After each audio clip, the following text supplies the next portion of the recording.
Nos primeiros tempos das manifestações, quando ainda ninguém tinha sobre o assunto ideia exata, muitos escritos foram publicados com este título: Comunicação de uma mesa, de uma cesta, de uma prancheta, etc.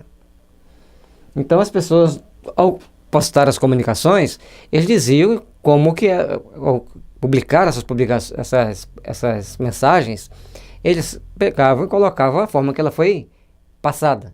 Você imagina chegar numa banca de revista, está lá uma revista, mensagens escritas por uma mesa, por uma prancheta, por uma cesta. As pessoas vão ficar muito curiosas e vão ler. Lógico que vão. Hoje, bem se percebe que tais expressões tendem impróprias ou errôneas, subtração feita ao caráter pouco sério que revelam. Então elas passavam algumas comunicações que não eram muito sérias, que não eram até mesmo muito idôneas, e as pessoas compravam, se divertiam com aquelas informações, criticavam, é lógico, cada um fazia sua crítica, e por ser comunicações, mesmo que não tendo grandes qualidade intelectual, filosófica, era uma mensagem inteligente, porque uma mesa não pensa. Se ela escreveu aquilo ali, então temos que procurar entender melhor todo o processo, todo o mecanismo.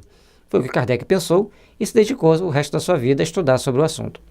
E, efetivamente, como acabamos de ver, as mesas, pranchetas e cestas não são mais do que instrumentos inteligentes.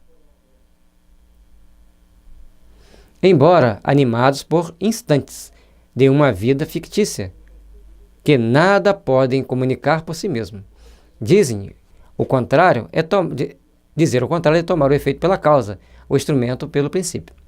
Então, mais uma vez, a gente vai entender que, diante da situação, diante do que ele está mostrando para nós, nós temos que procurar entender que um instrumento que se escreve, ele vai ter uma inteligência fictícia por um momento. Por aquele momento ali, saiu o médium, ela deixa de ter inteligência. Isso é uma coisa que nós temos que procurar entender. Para mim fica bem claro, mas nem todo mundo. Fora o mesmo que um autor declarar no título da obra tê-lo escrito com uma pena metálica ou com uma pena de pato. Esses instrumentos, ao demais, não são exclusivos. Esse detalhe importante que Kardec fala. A mesa escrevia, mas porque tinha um médium que impulsionava a mesa a escrever e um espírito que, com a ajuda desse médium, escrevia. Da mesma forma que se você falar que escreveu, na época era pena, com a pena de pato ou com a pena metálica, não fazia diferença. Então isso é importante que a gente procure entender, que a gente procure raciocinar sobre aquilo que a gente quer falar, aquilo que a gente quer entender da mediunidade. Se você quer entender que a mesa ficou inteligente, tudo bem, ela ficou inteligente porque tinha uma ação de um espírito inteligente. Saiu o espírito, ela deixou de ser inteligente. Mas esse espírito só consegue atuar na mesa quando tem um médium que consegue produzir efeitos físicos. E produzir efeitos físicos é um desgaste muito grande. Esses instrumentos, ao demais, não são exclusivos. Conhecemos alguém que, em vez de cesta e peão, que acima descrevemos, se servia de um funil. Em um gargalo, introduzia o lápis. Em cujo gargalo introduzia o lápis. Então, cada um arrumava um jeito de ter um instrumento para poder produzir aquilo que ele queria escrever.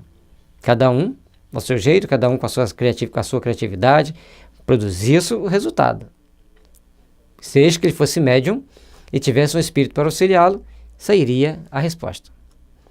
Ter-se-ia, então, podido receber comunicações de um funil, do mesmo modo que de uma caçarola, de uma saladeira, se elas são obtidas por meio de pancadas com uma cadeira ou uma bengala. Já não há mesa falante, mas uma cadeira, uma bengala e assim por diante. Então depende do que você usa para falar. Desde que ela expresse algum som que denote uma inteligência, te dê uma resposta sobre aquilo que você está pesquisando, ótimo, você tem alguma coisa que se comunica. O que importa, se conheça, não é a natureza dos instrumentos, e sim o modo de obtenção.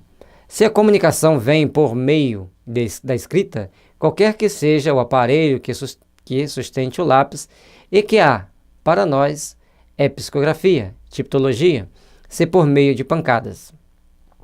Tomando o espiritismo as proporções de uma ciência, indispensável se lhe torna uma linguagem científica. Então, ele está dizendo aqui, não adianta a gente, se foi por pancada, se foi escrita direta, é psicografia. Se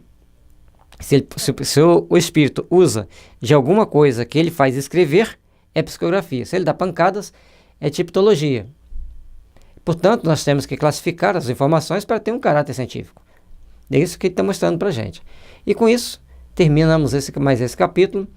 A gente vai agora para o capítulo 14 dos médiuns